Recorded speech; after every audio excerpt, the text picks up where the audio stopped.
Hello, Susan Corbett, custom machine quilter here with a sampler. This was so much fun to make. It's my quilt, and I love to quilt a sampler because I get to throw in everything I know how to do. It's just so much fun.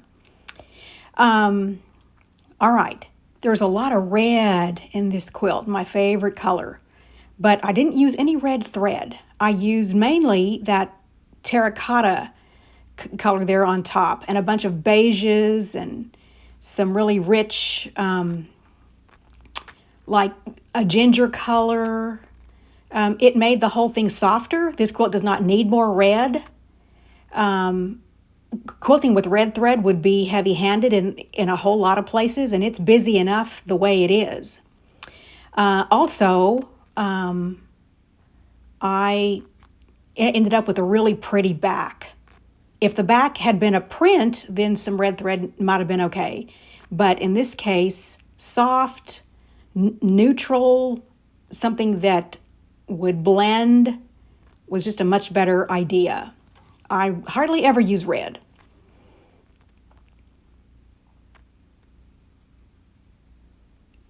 Really pretty back. It doesn't look like there's a whole lot of thread changes in there, but there are.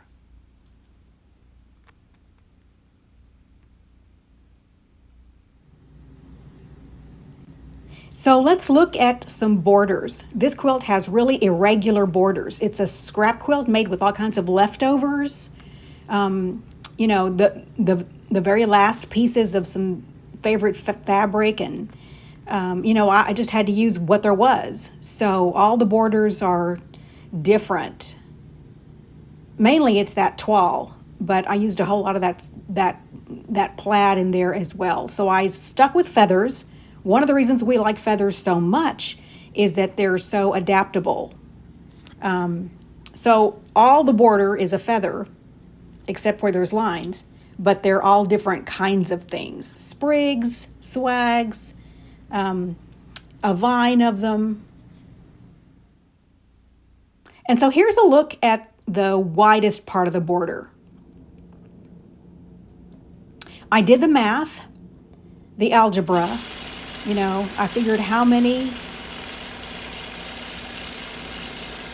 different kinds of swags were gonna fit in there, and started out with the stem as usual, and that I freehanded. I think I marked it with pins. I didn't actually mark it. This quilt was a whole lot of fun. It's not an important quilt, so the quilting did not have to be precious. I snuck it in between client quilts, so I just really wanted to get it on there and get it done and go. But it was really big and it took a long time. So I was not interested in being really fancy or doing anything special. And I love the way this ends up looking. So I did a row of arcs across that top of the border, and then began doing feathers to get back to the beginning of the line. And then I did the bottom of the stem, and then began quilting the feathers on the bottom row. So they don't fill the whole space, so I don't end up with gigantic feathers. They get bigger in the middle of the swag and smaller at the beginning and the end. And they just kind of nestle in there together.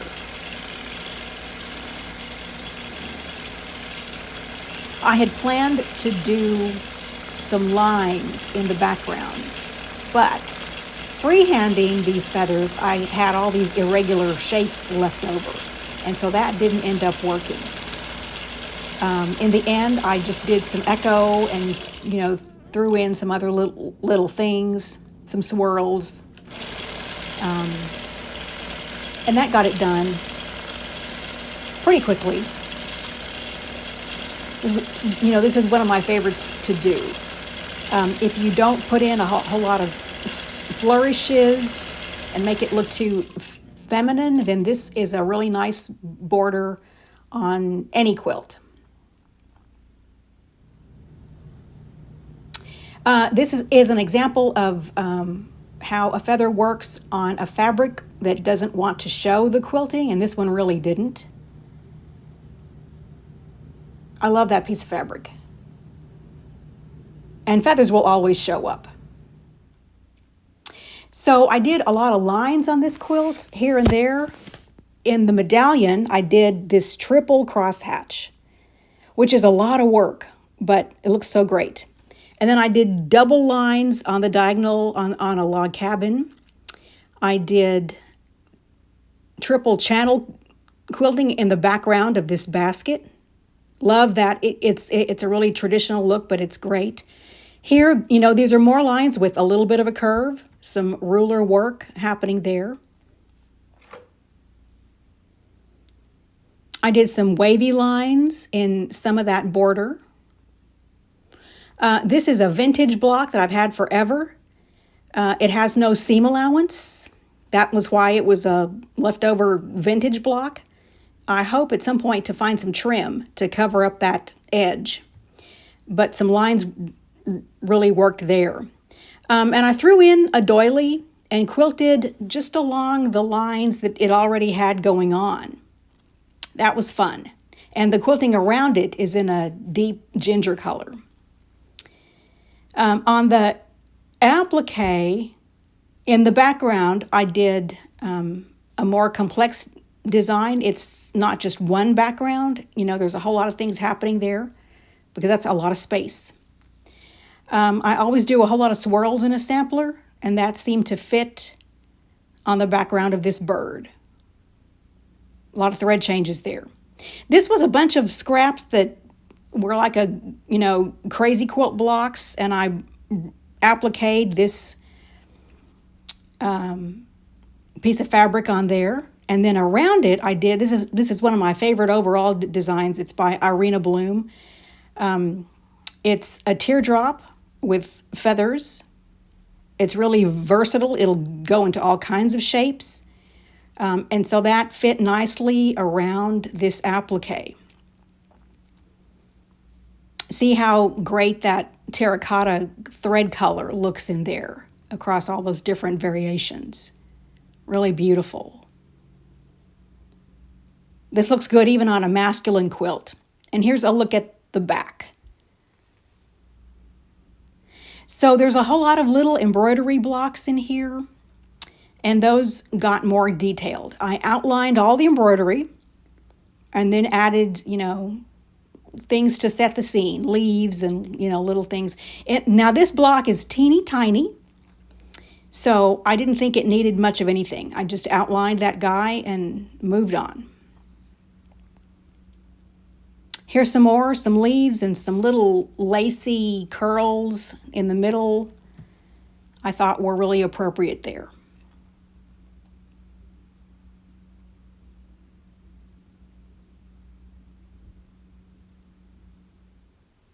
And on this one, I set the scene with a little sun because I didn't want to do anything really heavy in there. And I just thought that would look kind of cute.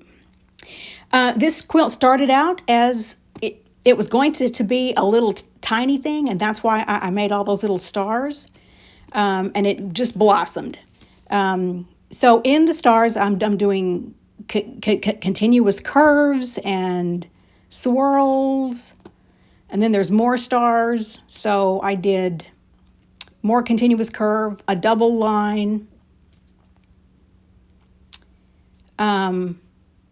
I made a New York beauty block in a workshop eons ago. And so I made a few more and put those together and did some simple quilting on that, on those little star points. Swirls, continuous curve. Around the middle, that's ruler work. Although I could have freehanded that part. And did some curved lines in the background of it. Here's how it looks on the back. And these little blocks were teeny tiny. So I did continuous curve there. I did some thread changes here. You know, I used white on white.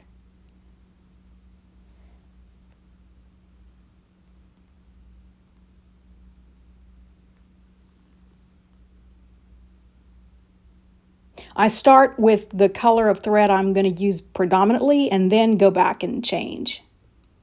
And this is a little feathered star block that I just loved. It was so pretty. So I outlined the print. And for that part, I found a really dusty, shady purple. It doesn't show up as much because it's a really fine, thin thread. And then there's a whole lot of these little bitty pinwheels and, you know, little scraps and crumbs and stuff. So here I've used swirls, continuous curve. I did some ruler work in here.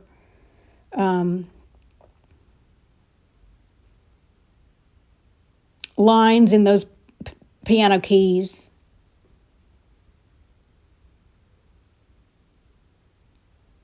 Diagonal lines across those bars up on the upper right.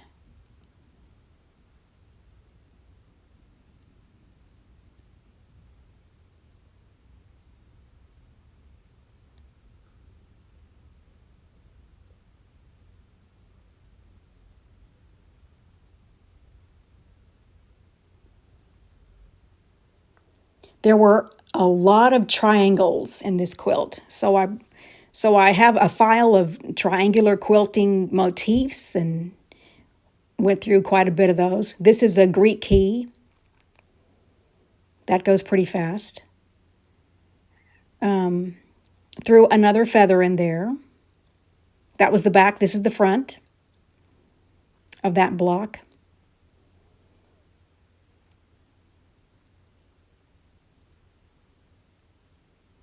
And I quilted on that star because he's so big. To be able to draw on a lot of ideas, I have to have them in my head to begin with. And this is one of my favorite books. And that's where this idea came from. Well, one of the places. So there's a whole lot of good stuff in there. And then I keep a notebook of all kinds of things I've collected over the years. Classes with Linda Taylor. This is a pattern pack, you know, full of good ideas for sashings. This was another pattern. This was one of the first pattern packs I ever bought. Let's see. Okay, tear sheets out of magazines. All kinds of great stuff in there. So I highly recommend keeping your little scrawls. The stuff you use most often, it's nice to have those all together. More tear sheets. This article was just worth its weight in gold.